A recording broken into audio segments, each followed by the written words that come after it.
Muchas gracias por venir, bajo la lluvia además.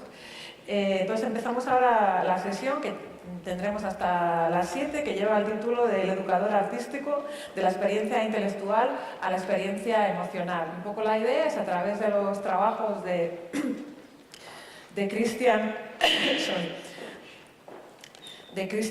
Knoll y de Jordi Ferreiro, a los que ahora presentaré, a través de sus trabajos, vamos a ir tratando de diferentes propuestas en el ámbito del arte y la intervención de los proyectos comunitarios, de cómo experimentar desde lo afectivo y las emociones para conectar con el público, tanto dentro como fuera del museo y de los espacios artísticos, desde lo cotidiano y lo ordinario, hackeándolo también a veces, ¿no?, para volverlo, pues de alguna manera, extraordinario, por así decirlo. Entonces ahora nos voy a presentar. Un poco la idea es presentarlos y luego, a través de 3 ideas que iré proponiendo a partir de la lectura de sus trabajos, ellos nos van a ir presentando sus propuestas y al final dejaremos un tiempo para que los que quieráis de vosotros no podáis hacer preguntas también o intervenciones. Entonces, Jordi Ferreiro, que está aquí, es artista residente en el Departamento de Educación del MACBA y coordinador de la Oficina de Educación de la Fabra i Coats en Barcelona, y trabaja justamente sobre esta idea de hibridar el arte y la educación. Ha desarrollado numerosos proyectos en instituciones tanto internacionales como nacionales, el MACBA, el CaixaForum, el Museo de Arte Contemporáneo de Bogotá, también centros en Suiza, en Bélgica y en Polonia. Y algunos de estos proyectos los va a presentar hoy aquí esta tarde. Y Christian Knoll ha sido profesor en la Universidad de Plymouth, la Southbank University y de Bartlett, y después de haber graduado en el Royal College of Arts en Londres, ahora está terminando su doctorado en el Stream Citizen Science Group del University College de Londres. Y también ha desarrollado diversos proyectos públicos como Jordi en distintos países, en Gran Bretaña, en Francia, en Holanda, en España también, ¿no?, en Santiago de Compostela, en Holanda, en Finlandia, y también tiene varias publicaciones que os recomiendo también si queréis buscarlas por internet, como Mobile Bulbus en 2001, sobre un análisis también acerca de las masas, ¿no?, y también Emotional Cartography Technologies of the Cell en 2009. Y bueno, yo que voy a moderar esta sesión soy Amparo Lasel, profesora de Sociología de la Complutense y socióloga ordinaria, ¿no?, soy parte de este grupo de investigación que tenemos allí que se llama Sociología Ordinaria. Entonces, si queréis, podemos empezar ya. Y la primera idea, viendo y leyendo acerca de vuestros proyectos, era observar cómo los dos tenéis en común trabajar o proponer distintas experiencias sensoriales y afectivas con espacios públicos, ¿no? El caso del museo, de los museos, distintos museos, en el caso de Jordi, o espacios urbanos, ¿no?, de distintas ciudades, o de trayectorias, ¿no? Por ejemplo, las trayectorias de los críos cuando van al colegio, en el caso de Christian. Y en ambos casos con esta idea de proponer estas experiencias interviniendo en lo sensorial, transformando de alguna manera la percepción o el contexto sensorial de esas experiencias ordinarias, ¿no?, jugando con la privación de algunos sentidos o con estar en esos lugares en los tiempos en los que no solemos estar o en condiciones en que no solemos estar, ¿no? Tal manera que sus trabajos, por ejemplo, pues tratan de esta idea de plantearse que puede ser una política de la sensorial o cuál es nuestra relación con lo invisible, ¿no? Christian habla de metodologías experienciales, Jordi habla también de pedagogías invisibles, y esa es mi primera propuesta, ¿no? Si queréis un poco desarrollar cómo trabajáis con esta idea de lo sensorial y cuáles son vuestras metodologías, o dar una pequeña, ¿no?, pincelada sobre estas metodologías y pedagogías que practicáis. ¿Empiezo yo? Bueno, antes de nada, dar las gracias por invitarme a estar aquí y también para conocer a estos dos, que son dos fenómenos, y sobre todo a Christian, que acabo de ver en su ordenador que tiene una página abierta sobre el Lord of the Rings, el juego de cartas de rol. ¿Juegas a rol tú? Sí, pues acabo de descubrir que somos dos almas gemelas. Yo con 13 años también era fan del Señor de los Anillos, era gordo con brackets y tupé, así que me siento ahora súper related to you. Y bueno, sobre todo mi trabajo viene un poquito a esta idea como de acercarme a otros sentidos en el arte, pues viene un poco también porque para mí es imposible o indivisible pensar el arte, hablar de arte contemporáneo o pensarlo sin la pasión un poco, ¿no? Yo cuando tenía 13 años, pero cuando tenía 16, vi una pieza de Félix González Torres, que no sé si lo conocéis, es mi artista preferido. Y es esta pieza que se llama Placebo, que son unos caramelos en el suelo, donde el público tiene la libertad de poder cogerlos y tal. Y recuerdo que a mí no me interesaba mucho el arte, ¿no? Yo iba con la escuela y tal, a mí me gustan muchas cosas frikis, como ya he dicho, pero el arte en concreto no. Y recuerdo como tener como un shock delante de esta pieza de Félix González Torres y de ver esa interacción del público libremente, poder coger esos caramelos, decir, llevárselos todos o dejar unos cuantos, comérselos, no comérselos. También ver cómo el personal de seguridad les hablaba con el público, porque esta era una de las cláusulas importantes para Félix, como mediar con los agentes de seguridad para que puedan explicar la pieza. Entonces ahí había como toda una serie de dinámicas que no son las convencionales o las normales dentro del arte contemporáneo, ¿no? Y a mí eso me súper marcó. Entonces, cuando ya empecé a hacer trabajos como artista, esta era una de mis premisas básicas, como intentar, esto que decías tú, como hackear o saltar, pero también como alterar esa dinámica y usar otros sentidos que no son los convencionales, ¿no? Empecé con el sonido, pero también hay obras que tienen olor, tacto, interacción con personas, todo ese tipo de cosas. Así que es un tema que a mí me súper interesa.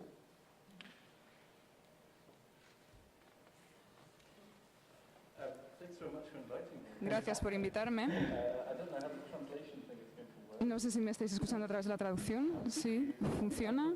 Estoy hablando en inglés y espero que me podáis escuchar. ¿Sí? ¿Me oís? ¿Tenéis todos cascos? ¿Sí? Simplemente, bueno, pues voy a asumir que sí. Muchas gracias por invitarme, muchas gracias, estoy feliz de estar aquí y gracias por la conexión que has establecido conmigo. Muchas gracias por este panel, porque me gusta mucho, estoy encantado de hecho de estar aquí. Bueno, habéis hablado de los sentidos, que son quizá la base de lo que hablamos en arte, lo visual, muchas veces es importante, pero me gustaría también hablar de algo diferente en el tema de los sentidos. Mi interés es saber cómo los diferentes sentidos pueden cambiar o se pueden utilizar, cómo podemos encontrar diferentes formas de utilizarlos o de hacer que estos sentidos sean útiles en diferentes maneras. Entonces os voy a enseñar unas fotos si va bien con vosotros. Simplemente voy a ponerme aquí y voy para allá.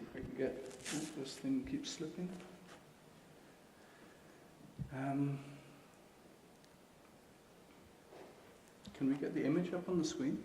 ¿Tenemos la imagen en la pantalla? ¿Se puede ver, por favor? Sí. Ah. Fantastic. Thank Bien, you very much. fantástico. This is a strange image Es of una something imagen sensory homunculus. This is not something extraña, I que made. no es algo que yo he creado, es algo relacionado con la ciencia, perdón, para alguien que intenta remodelar el cuerpo en términos de nuestros sentidos. Entonces, si veis, las manos, por ejemplo, son desproporcionadamente grandes y tenemos una parte del cerebro que es responsable de gestionar la sensación que viene, por ejemplo, a través de mis manos. Y si veis, por ejemplo, los labios son muy grandes y hay un cuerpo bastante delgado, bastante pequeño y pensamos en el cuerpo de otra manera, como un arquetipo totalmente diferente. Este es muy pequeño, muy delgado. Entonces, este es una imagen sensorial del cuerpo y creo que es importante porque nosotros no pensamos así en las personas, en los seres humanos. Si nos fijamos en los ciudadanos, en los seres humanos, no los pensamos de esta forma, no nos imaginaríamos una figura como esta, no nos imaginaríamos a personas, por ejemplo, moviéndose en una ciudad con unas manos tan grandes, ¿no? Que unas manos que es una de las cosas más importantes a la hora de explorar o tocar cosas. Pero en muchos de nuestros proyectos nos hemos estado intentando imaginar cómo utilizar este tipo de imágenes que no se utilizan o que no estamos habituados muy a menudo. Esto es una foto de unos talleres que yo realicé con unos niños en la India y ellos dibujaban sus experiencias en sus comunidades. Es interesante ver sus dibujos. Es el dibujo de una chica que va al colegio, de casa al colegio, y si os fijáis, son todas las cosas que ve ella en su camino. Y hay una que está en color que resalta sobre las demás, que es el parque. Y está en color porque es el centro sensorial de ella. Lo que me interesa es que este mapa se convierte en una representación sensorial de su experiencia y es muy simple, muy gráfico. Y es la experiencia de una persona. ¿Cómo hacemos algo más allá? Para mí es una representación muy gráfica, es importante para mí porque he podido trabajar en India y ellos no habían visto una persona blanca en su vida y creo que ha sido parte de su experiencia sensorial también y lo han hecho de una forma muy gráfica representando las cosas que yo les he pedido y creo que hay que pensar, por tanto, en el potencial de poder representar cosas. Voy a saltar directamente a otra diapositiva y moverme de una a otra, pero quizá voy a dejar paso a mi compañera, a mi compañero. Quizá de este proyecto de visitar el museo cuando las puertas están cerradas y de esta relación de los espectadores con lo invisible en un sitio dedicado a lo visible o a la vista. Si quieres hacemos un poquito de ping-pong, Cristian. Yo enseño algo mío, tú algo tuyo, si estás más cómodo. Gracias, Julio. Este es un proyecto que tiene que ver con lo sonoro también y creo que está bastante relacionado con lo que explicas, ¿no? Es realizar un proyecto artístico pero que no es nada matérico, que es una cosa absolutamente invisible y que se fusiona o se linka con las dinámicas habituales de un visitante de un museo, ¿no? Y eso sería una audioguía. No sé cuántos de vosotros y vosotras habéis usado audioguías en museos, pero es muy peculiar, ¿no? La manera en que se explican las obras de arte, a veces incluso casi atmosféricamente, ¿no? Con música, con risas, ¿no? No es música. Entonces, este proyecto, que se llama Conversación con el Museo, lo que intentaba un poco era, pues exactamente eso, conversar con el museo, creando una especie como de ficción que sucedía alrededor de todos los espacios del museo y sobre todo entrevistando a todos los habitantes de ese museo, es decir, todos los trabajadores que están muchísimas horas, como bien sabéis, en estos espacios, ¿no? Que incluso conocen las obras y el museo mejor que cualquiera del departamento de más arriba o el propio artista de su obra, o sea, lo conocen bien. Entonces lo que hicimos aquí fue, antes de nada, entrevistar a todos estos habitantes y preguntarles qué cosas, qué dinámicas les gustaban y no les gustaban del museo, ¿no? Entonces, a partir de ahí generamos una ficción para no tener problemas con, ya sabes, porque hay muchísimos problemas con los trabajadores dentro de los museos. Fuera. Y fuera. Pero en el sentido de no se puede enseñar a qué empresa trabajan, por ejemplo, no pueden dar sus nombres personales, bueno, toda una serie de protocolos, ¿no? Entonces instalamos todas estas cartelas auditivas por todo el museo y el público podía escuchar todos estos pequeños capítulos que hacían referencia como a diferentes personajes medio ficticios, medio reales del museo. Pues desde una señora a la limpieza que está obsesionada con las plantas y además es verídico y intentaba construir en su casa un jardín vertical sin mucha tal, pero es una historia real que sucede ahí y que también afecta a su manera de trabajar porque estaba obsesionada con que en el museo no habían plantas y que era un espacio demasiado blanco, hasta un jefe de seguridad, bueno, un jefe no, olvídate esto, borradlo, un trabajador de seguridad que estaba obsesionado con varias piezas, etc. Pero aquí había un punto interesante, que este punto número 5 de la audioguía era uno de los trabajadores también y generaba una especie como de diálogo narrado por la audioguía. La audioguía te decía, por favor, ¿puedes decirle hola a esta trabajadora? Entonces tú te acercabas al punto y decías, hola. Y entonces la educadora tenía todo un speech preparado, todo un guión que iba conjuntamente sincronizado con la audioguía, con lo cual se generaba una especie de diálogo narrado de alguna manera, y lo que proponía esta educadora era continuar esta performance a través de email, ¿no? Lo explico así muy rápido, pero digamos que hacían referencia a otra educadora que estaba de vacaciones, entonces te daba el correo de esta educadora de vacaciones, con lo cual tú escribías un email a esta chica. La traductora se debe estar volviendo loca, lo siento. Y entonces ella tenía Entonces ella le enviaba fotos de sus vacaciones, etcétera, etcétera. Lo curioso del caso es que en esta pieza, esta performance extendida por correo, que se escapa del museo, duró, pues creo que había una persona que aún se sigue enviando, 2 o 3 años después, aún se sigue enviando correos con esta educadora que estaba de vacaciones. Se envían fotos de las vacaciones, la educadora ha tenido un hijo, le ha enviado fotos del hijo, por suerte no le ha puesto el nombre de esta persona, pero quiero decir, ahí hay una cosa que me interesa muchísimo, que yo creo que tú, Cristian, estarás de acuerdo conmigo, que todas estas acciones o obras que están jugando un poco como con lo inmaterial, sirven muy bien para aterrizar la ficción dentro de la realidad, ¿no? Lo que yo estaba planteando aquí era una especie de híbrido, ¿no?, entre la ficción y la realidad. Pero al final llega un momento que se escapa de esa ficción y se vuelve real, ¿no? Entonces yo ya no tengo ningún control sobre la pieza, sino que es el propio participante quien gestiona esa obra de arte, esa pieza, ese proyecto, como le queráis llamar, ¿eh? Entonces, a grandes rasgos es un poquito esto. También era interesante que habían historias de gente que no era trabajadora del museo, simplemente habitante, ¿no? Como por ejemplo un niño, podéis ver en la fotografía, que tenía un sueño recurrente, que una manada de tigres se comía todas las obras y dejaba el museo vacío. Eso que veis ahí son 2 tigres. Y escribió un email al museo explicando ese sueño, y yo me encargué de buscar dónde estaba este chaval y entrevistarlo, y colgamos eso en la exposición. Toda una serie de cosas que juegan con eso, con la ficción y la realidad. ¿Me he enrollado demasiado? No. Ah.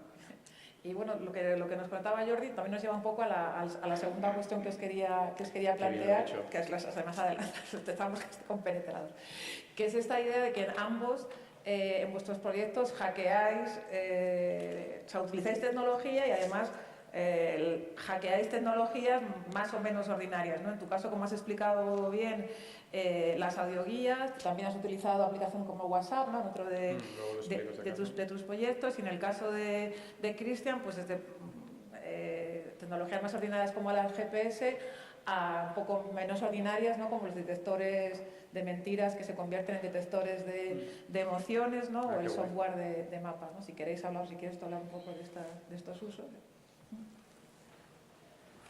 Sure, thank you. Sí, muchas gracias. No,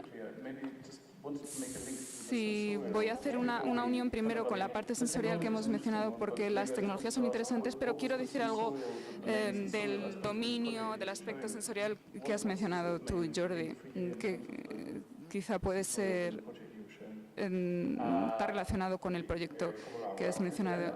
¿Lo hago en castellano? Sí. Sensorial en el sentido de que... Sí, he hablado de lo sensorial en el sonido de una manera muy fina. Como yo estuve como investigando cómo se usaban las audioguías, y es un poco extraño porque casi todas las audioguías las gestiona la misma empresa o su prima hermana, pero todas muchas veces usaban como sonidos envolventes, música, efectos de sonido, como por ejemplo un caballo que aparece en la sala, cosas así, ¿no? Como que ayudan a recrear esa historia, ¿no? Entonces lo que quisimos con esto es hacer un poco como de inmersión dentro del sonido, ¿no? Como la voz narrada es una voz narrada por ordenador, pero todo el recorrido estaba narrado con todo tipo de sonidos, como que dar la sensación de que estás en el museo, pero a la vez estás en otros espacios, ¿no? Así que sensitivo, pero más en el campo de lo sonoro o de lo auditivo.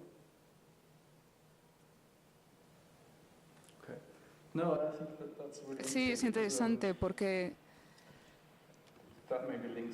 esto puede estar unido con la cuestión de qué tipo de espacio sensorial puede convertirse en una representación, que es también la unión con la tecnología. La audioguía es algo cotidiano en los museos y demás.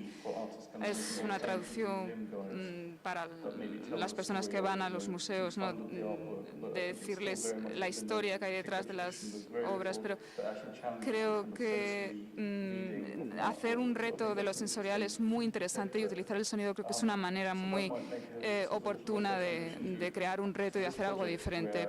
Voy a hacer la transición a través de esto con mi proyecto, a través de este objeto que quizá puede ser algo parecido al ejemplo de la audioguía, pero es algo mágico hay algo mágico en este dispositivo también.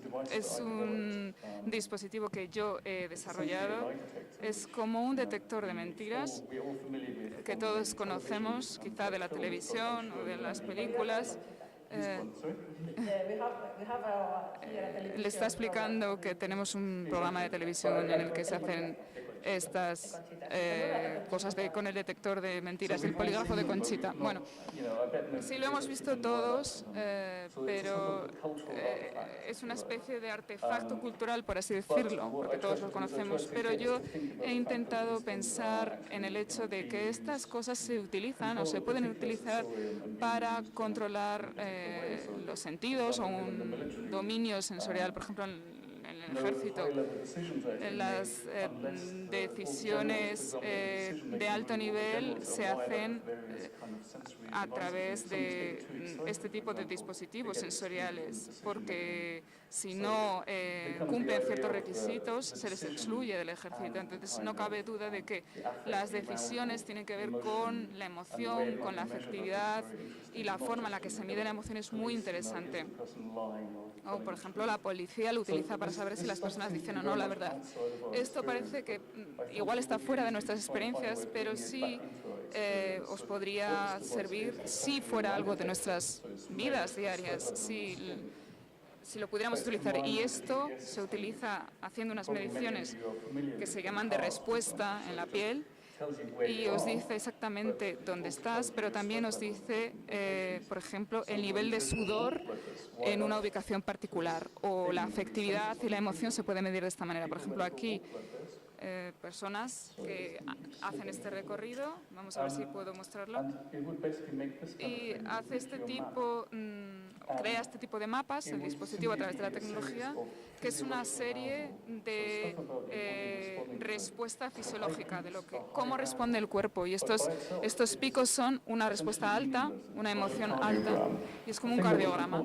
Lo que fue importante para mí es este aspecto, que cuando las personas venían del trabajo y se sentaban en la mesa y interpretaban lo que sentían en la calle y hablaban de su respuesta fisiológica y lo comentaban, pues empezábamos a tener comentarios alrededor de lo que sentían y lo que estaba pasando. Por ejemplo, aquí tenemos, algo interesante. Es una ciudad pequeña y había una persona que estaba sin camiseta y todo el mundo le estaba observando. No es una observación, pero también tiene que ver con el lugar, con todas estas personas que iban y que veían a una persona que, por ejemplo, no tenía camiseta y acudían como a mirarlo. Y luego tenemos una serie de comentarios que tienen que ver con el lugar o con las cosas que vemos en un lugar particular. Y sin los comentarios de las personas simplemente tenemos un mapa sin sentido que no podemos interpretar, una cosa monótona, pero para mí fue importante tener esta reinterpretación de los datos sensoriales, de las experiencias sensoriales que habían tenido estas personas después de utilizar este dispositivo. Ya no es un dispositivo de mentiras, no es un detector que te dice si estás diciendo o no la verdad, sino que se utiliza para descubrir cuáles son las sensaciones de las personas cuando están en la calle, y se puede interpretar de esta manera. Esto lo hago con muchísimas personas, aquí en este caso con 100 personas de Londres, que han hecho un recorrido de 1 hora y lo llamo mapas emocionales, y también diseño este tipo de mapas físicos también. En el Reino Unido tenemos estos mapas. En este caso es como el mapa o la guía física o estándar. Parece como un mapa normal por la fotografía, pero dentro tiene estos mapas diferentes, con colores diferentes, con áreas, por ejemplo, en el río, donde la emoción parece como que se extiende a lo largo del río. Y esto es lo que realmente me interesa, el conocer las diferentes historias de las personas y mezclarlas. Por ejemplo, tenemos aquí todo tipo de cosas individuales que están teniendo lugar, por ejemplo, en un café, por ejemplo, que hubo una demolición y se iba a demoler, de hecho, y muchas personas estaban tristes de que esto pasara y así lo hicieron ver y creo que es interesante ver este tipo de expresiones o de reacciones. Es interesante ver cuáles son las experiencias de las personas, ya sea en un café, hablando de lo que sea, todo esto se convierte en historias que a lo mejor tienen que ver con la política local del lugar. Y mi papel es justamente llevar este viaje individual, esta experiencia sensorial individual, hacia otra esfera, en lo que yo siento, lo que una persona siente, si me siento con calor, si me siento con frío, intentar reinterpretarlo y pensar qué significa todo esto en un sentido mucho más colectivo, sobre todo en el sentido ya más político, de tomar decisiones. Y este proyecto, que también es interesante, del que lo he hecho en muchos proyectos, voy a enseñaros un poco todos los mapas para que los veáis, pero por ejemplo en Stockport trabajamos con el ayuntamiento y a través de la información que nosotros tuvimos hicieron un plan local y se involucraron en toda esta dinámica de zonas de la ciudad que deberían cambiar. Hice también el proyecto en América con el ayuntamiento de una ciudad y hicimos diferentes talleres y como resultado las autoridades públicas han hecho planes para reconfigurar ciertas zonas de la ciudad. El proceso es muy difícil, pero es muy interesante porque se puede empezar a tener una influencia en las personas que toman decisiones a nivel político, simplemente hablándoles de las experiencias, de lo que podéis haber investigado y averiguado. Y en este caso había una persona que hablaba de que cuando era pequeño recordaba pasear por el río con su padre y ahora es un político y su responsabilidad es crear algo en la ciudad. Entonces es interesante que en estos talleres la gente habla unas con otras y los políticos toman conciencia de su papel como políticos con este tipo de contextos, su involucración con la ciudad y con las experiencias de otras personas. Creo que es el potencial interesante que tenemos los artistas para poder encontrarnos en un entorno en el que podemos cambiar la dinámica e incluso cambiar un poco las políticas. ¿Paramos aquí o...? Muy interesante en los proyectos que cuentas ese doble aspecto. Por una parte, esas dinámicas, ¿no?, que generas al poner en marcha el proyecto, lo que estabas comentando ahora, esas conversaciones, esos sentidos, los dibujos que hacen, y luego la representación gráfica, ¿no?, que vemos los otros, ¿no?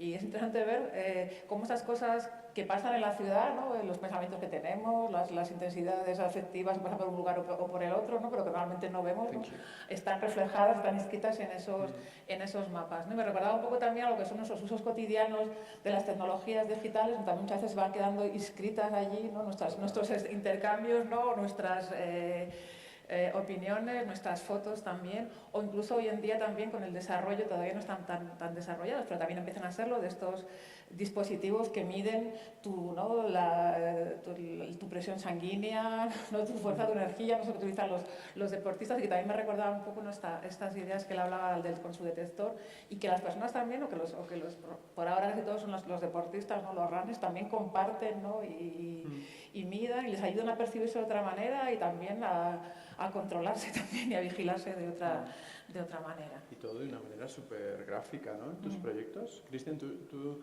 did you study graphic design or something like this? Hay un estudio, Graphic Design. You studied, perdón por mi inglés, Perdón. EGB. Did you study graphic design? Yeah. Sí, sí que estudié diseño gráfico.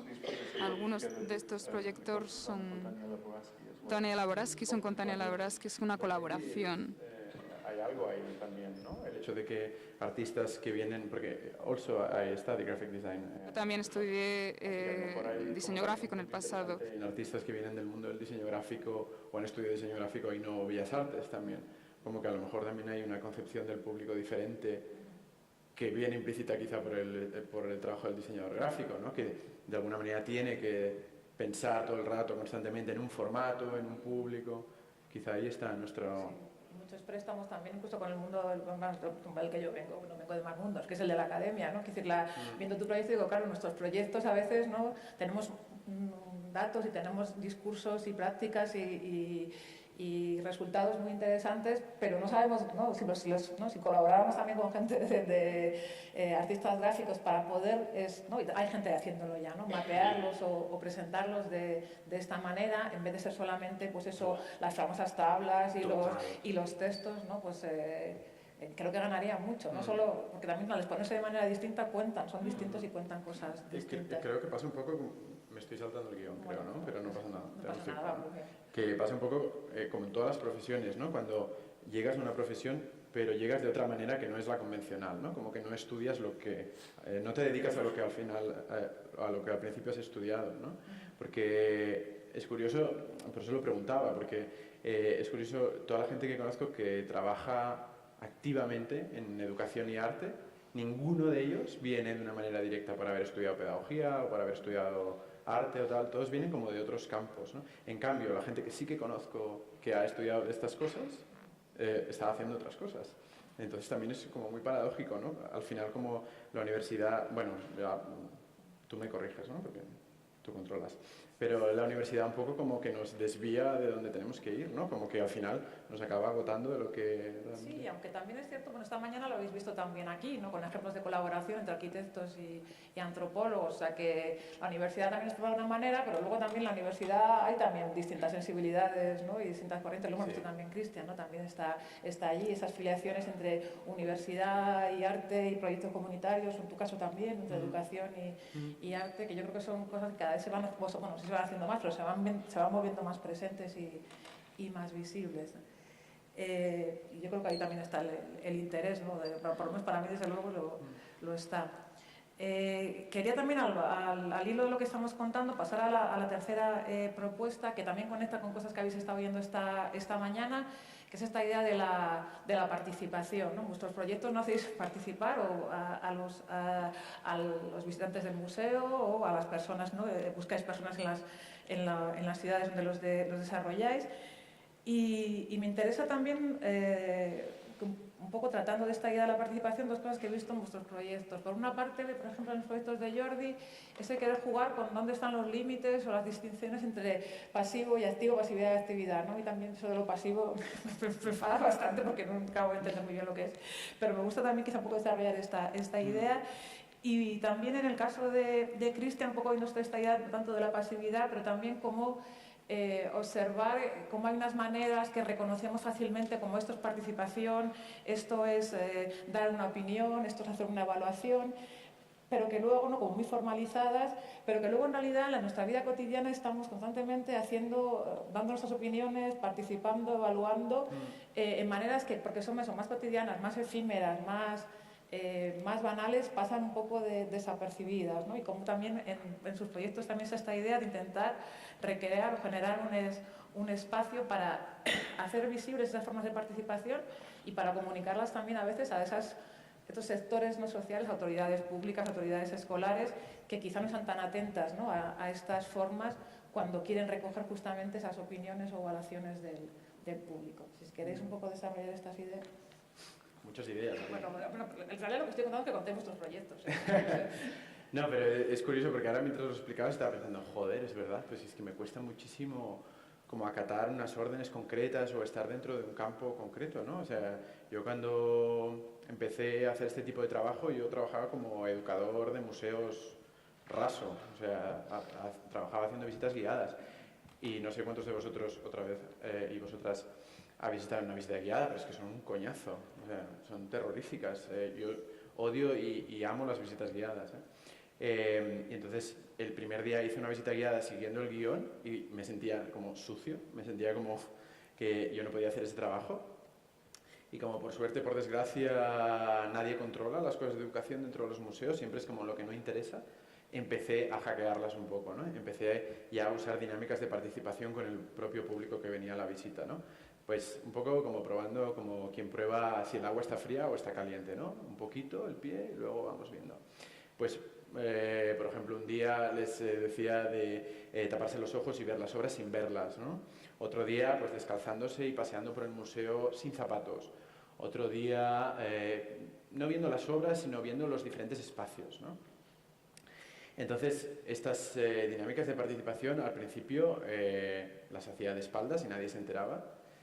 Y yo siempre digo que me ocupaba de hacer las gamberradas dentro del museo. Y eso ya marcó muchísimo como las dinámicas que iba a seguir como artista en un montón de obras, ¿no? Creo que es súper importante que todos participemos, pero ahí hay un peligro importante, porque cuando hablamos de participación siempre es como Pokémon Go. ¿Sabéis de qué hablo, no? ¿A ti te gusta? Do you like Pokémon Go? Or what do you think about Pokemon Go.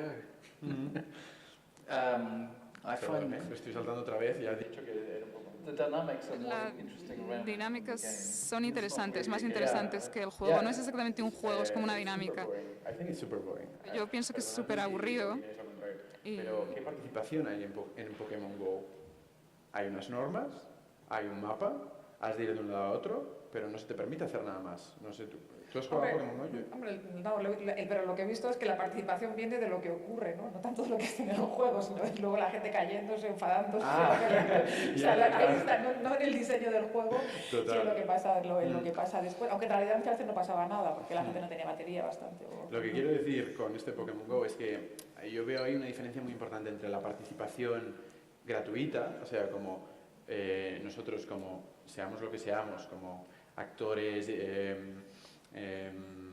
artistas, diseñadores, lo que seáis, creamos el tablero de juego y el público tiene que ir, o el participante tiene que ir por una ruta concreta, y eso es lo que tiene que hacer. Para mí esa participación es absolutamente gratuita y no tiene ningún interés, porque es lo que haríamos sin dar el poder de participar al público, pero con una falsa, con un trampantojo de que sí, está participando. No. Entonces me interesa muchísimo esta idea como de crear un tablero de juego que sea un poco libre, como que el espectador pueda alterar las dinámicas de ese juego o saltarse las normas. Es un poco como esta idea de tomar decisiones de una manera activa, ¿no? Entonces muchos de mis trabajos van de eso. Si quieres puedo explicar uno súper rápido, que creo que es el que viene a continuación, y entonces ya lo hago todo redondo y súper bien. Esta es una cosa que hice en un museo pequeñito de la ciudad de Mataró, en Cataluña. No sé si lo reconocéis en la fotografía, son como unas lámparas de luz ultravioleta. No son las mismas que se usan para... Sí, son las mismas que se usan para detectar que los billetes son falsos o verdaderos, ¿sabéis? Los rotuladores no son los mismos. Entonces lo que hice en este museo fue una gamberrada bien gorda, que fue coger un rotulador de luz ultravioleta, que no son los mismos que los de para ver si los... La traductora me tiene que matar, que te haga un resumen.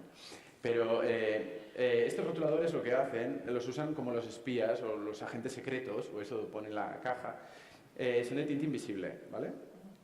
Entonces, lo que hice fue pintar todo el museo, todo el centro de arte. Escribí toda una serie de frases que venían a cuento de la exposición. Era una exposición que hablaba sobre el arte y la magia llevada al terreno de la prestidigitación, del truco. Entonces lo que hice fue escribir toda una serie de frases sobre este tema que muchos artistas habían hablado, porque la relación entre arte y magia está súper presente en toda la historia del arte. Entonces escribí en el museo, en todas las paredes del museo, todo este tipo de frases. Entonces el público venía al museo y se le entregaba esta lámpara y podía ver por las salas lo que sucedía ahí. Entonces lo que hicimos de alguna manera, y esta era la parte grande del proyecto, era una performance para que el público pudiera participar, pudiera hacer él mismo su propio mediador, él mismo mediaba la experiencia. Entonces lo que hicimos fue cerrar el museo cerraba a las 8, entonces citamos a todo el mundo a las 8, los metimos a todos dentro del museo, cerramos las puertas, apagamos las luces y todo el mundo tenía la libertad de andar por el museo a oscuras para descubrir todas estas frases que estaban escritas por todos lados. Entonces, para dinamizar un poco toda esta actividad y también un poco para gestionar los públicos, porque era un poco compleja la arquitectura del museo, teníamos 3 performers. Pues uno que es esta chica de aquí, que llevaba maquillaje ultravioleta, o sea, con lo cual tú solo veías una boca, y era una cantante que cantaba súper bien, entonces tú veías la boca cantar, pero no veías nada más. Luego teníamos como esta especie como de silueta oscura, que llevaba como una especie de traje, con lo cual no se veía nada, solo veías sus manos entregándote las linternas, y un pianista que estaba escondido por el museo y tocaba una canción. Entonces, un poco como estos elementos estaban ahí circulando, y el público hacía de doble agente por esa noche, ¿no? Como hacía de participante, pero a la vez hacía como de mediador de su propia experiencia, ¿no? Porque no me interesaba que fueran de un lado a otro mirando las frases y tal, sino que ellos mismos decidieran hasta qué punto querían participar, porque a mí me pasa muchísimas veces que me dicen, dinámica participativa, hostia, te meten en un sitio y, bueno, pues a lo mejor no me apetece participar, ¿no? Y a mí eso me pasa constantemente, y yo que soy de participar a tope todo el rato, pero a lo mejor no me apetece. Entonces, me gusta que el público sea capaz de poder elegir en qué punto participa y en qué punto no. Y entonces, bueno, estas eran un poco como todas las frases y toda la actividad, y podéis imaginar un poco por de esto. Do you like participate? ¿Te gusta participar? En Reino Unido, la palabra participación tiene una historia también particular, ¿no? En el Reino Unido está muy determinada también, porque hay muchas definiciones de participación. Por ejemplo, en los años 60, gente intentando buscar diferentes formas de cambiar el mundo, por ejemplo, y también esta idea neoliberal de participación. Entonces, en el Reino Unido local, la participación tiene que ver, por ejemplo, también con los años 90, donde había una presión realmente por participar. Y ahora, incluso la participación parece que tiene que ver con que te tienes que manifestar, de personas, por ejemplo, que están en sillas de ruedas, personas, de niños, de mujeres, de minorías. La idea de participar en el Reino Unido se ha convertido en algo que parece que es algo beneficioso para la sociedad y que también te hace ser mejor ciudadano. Por eso la participación tiene un potencial de liberación, es algo para tener una experiencia activa que normalmente no tendrías, pero también tiene este sentido de incluirte a ti, te guste o no, y de atarte fuerte y de no dejarte espacio, ¿no? Al menos a mí, en el Reino Unido la cuestión de la participación está muy limitada a esto. Pero para mí, creo que es interesante en la discusión de la participación lo que tiene que ver con el público. Y el público se ve muchas veces como algo colectivo, o como un grupo de individuos que solamente aparecen en bases de datos y demás.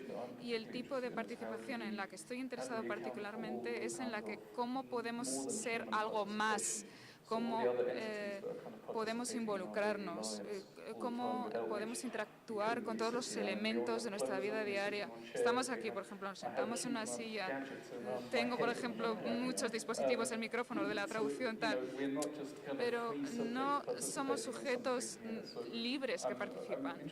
Y lo interesante es ser responsable de nuestra participación, y os puedo enseñar algún ejemplo de algo en lo que estoy trabajando en este sentido.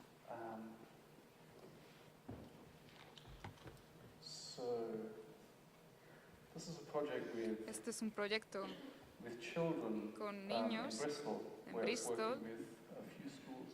Lo he hecho con varias escuelas, creo que con unas 3. Está en la página web, pero simplemente es coger o recolectar las experiencias de los niños. Ellos no han tenido opción de participar o no, se les ha hecho participar, pero es interesante ver que ellos eran sujetos, pero también ha sido interesante lo que se ha registrado y cuáles han sido partes de sus observaciones. Ha sido un proceso muy complicado, no voy a hablar de los detalles, pero voy a enseñaros algo que sí que es interesante. Esta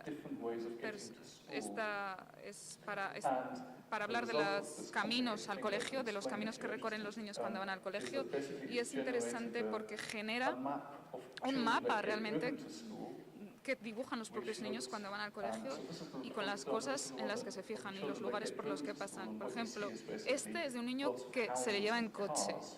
y solamente ve casas y más coches. Y este es de un niño que va andando.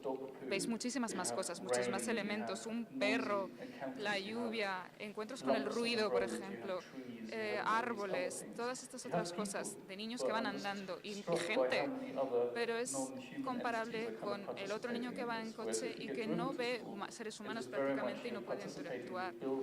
Entonces, tiene interacción pero con edificios, con ventanas, con coches y demás. No es lo mismo. Lo que me interesa realmente es cómo podemos cambiar nuestros modelos de participación con ciertas experiencias. Por ejemplo, el viaje o el camino a la escuela, que es algo que pensáis que igual no puede ser muy importante para un niño, pero a gran escala, si esto se convierte en parte de un modelo educativo de cara a la participación y de cara a tener una interacción social con las calles, con la ciudad o no, pues sí puede ser interesante, ¿no? Porque si no, parece que estamos metidos como en cajas.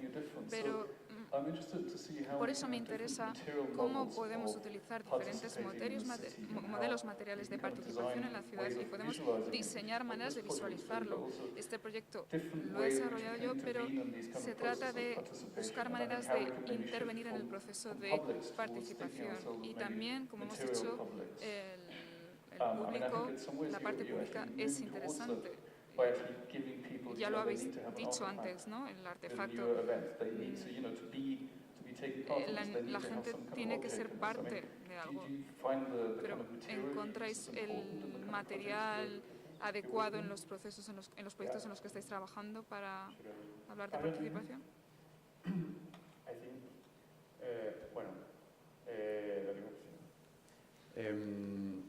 Creo que aquí la tecnología juega un papel súper importante en los gadgets, en los objetos, ¿no? Como para hacerte partícipe. ¿Puedo explicar un proyecto? Sí, sí. Porque creo que se entendería mejor, ¿no? Julio, ¿me lo pones? Es que me han chivado tu nombre. Como en este caso, por ejemplo, ¿no? Me gusta usar un tipo de herramientas o de gadgets, pero que más o menos como que pueden ser usados por cualquiera. La lámpara anterior es una lámpara que se puede comprar en un montón de sitios, no es nada muy extraño de encontrar. Y en este caso, por ejemplo, en esta performance, se usa WhatsApp, que, por cierto, yo no tengo WhatsApp. O sea, yo tengo un Tochorolo, un really huge teléfono. Un teléfono muy grande, en amarillo, pero no tengo WhatsApp. Entonces, todos mis amigos usaban y usan WhatsApp y yo estoy un poco fuera de esta tecnología, pero es una tecnología que usáis todos al 99%, ¿no? Entonces yo creo que es interesante usar estas herramientas que usamos todos, pero usarlas de otra manera, ¿no? O sea, ya sea una audioguía, ya sea WhatsApp, ya sea pues, esta linterna que sirve para mirar si los billetes son verdaderos o falsos, ¿no? Entonces este trabajo lo hice en Roma y se llama una performance, The Performance to be Performed, y está basada en un libro, en una obra de teatro, ¿no? De Pirandello, que lo que hacía es como un script de una obra de teatro en el que los personajes entraban y salían de escena pues desde las butacas, desde sitios que no son normales, chillaban entre el público. Es una pieza que a mí me parece muy interesante, ¿no? Y que, bueno, ahora no estoy seguro si lo llevaron a la cárcel o no, pero se montó un lío bien gordo, porque era súper transgresora, ¿no? Entonces, lo que hice un poco fue, a través de una residencia en la que estaba, generar un poco esa misma dinámica que hizo Pirandello, pero llevarla al terreno de la tecnología y de la participación con el público, ¿no?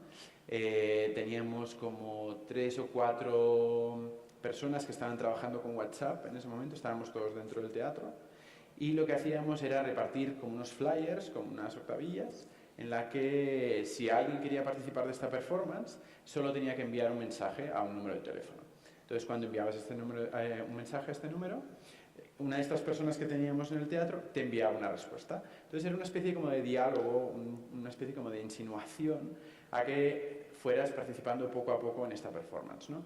Entonces, los participantes iban de un punto al otro del casco antiguo de la ciudad, se movían de un lado a otro siguiendo las indicaciones, pero no era tanto como ves a la derecha o ves a la izquierda, sino que era una conversación que explicaba un poquito la historia de Pirandello, pero también un poco lo que sucedía pues también en el tema de turismo, en Roma, bueno, varias cosas, ¿no?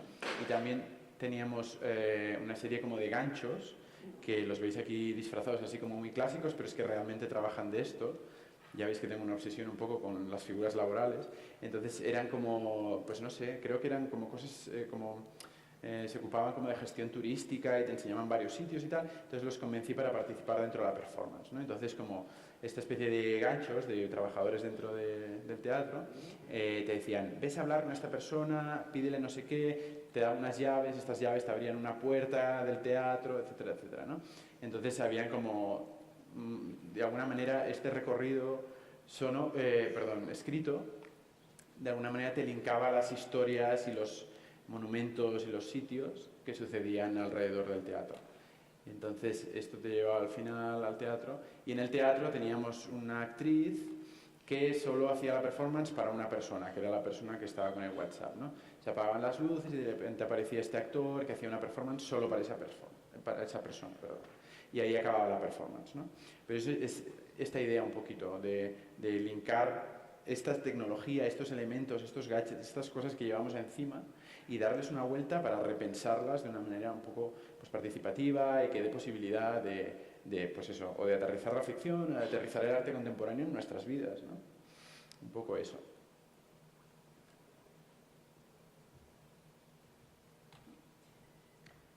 Can I ask a question? Yes. So to what extent? Una pregunta, ¿hasta qué punto? I'm not quite sure the link with participation. No estoy seguro sobre la unión con la participación en este sentido. ¿Qué hace la tecnología en términos de participación? No lo entiendo. Bueno, es que sí, era como una conversación con las personas. Perdón. Digamos que es el público el que construye la pieza, porque no hay una pieza en sí. Hay unos puntos, como el tablero de juego, hay unos puntos que te llevan de un sitio al otro, pero tú eres el responsable de construir esa pieza. Entonces el diálogo con esa persona que te guía, de alguna manera, es la pieza en sí. Porque tú estás añadiendo una cosa a la pieza. Hay un guión, pero son simplemente unas líneas como para guiar al espectador. Pero es el espectador a través de su experiencia, su bagaje, lo que dice, lo que hace, a dónde va, lo que aporta, la fotografía que envía, lo que ha ido a comprar a una tienda y envía la foto de esta tienda. O sea, es un poco como dar la posibilidad al espectador de que pueda añadir una capa más de significado a la pieza. No es una participación en sí de llega, hace una cosa y se va, sino que es un poco una capa más sutil de añadir a la obra de arte o al proyecto. Me cuesta un poco hablar de obras de arte, pero sé que en este contexto es importante decir, porque para mí sí que es arte, pero se puede entender como un proyecto de teatro alternativo, pedagógico, lo que sea, de mediación incluso. Así que es un poco como añadir y añadir capas, pero no simplemente el artista al público, sino el público también con el artista. O sea, son varias capas.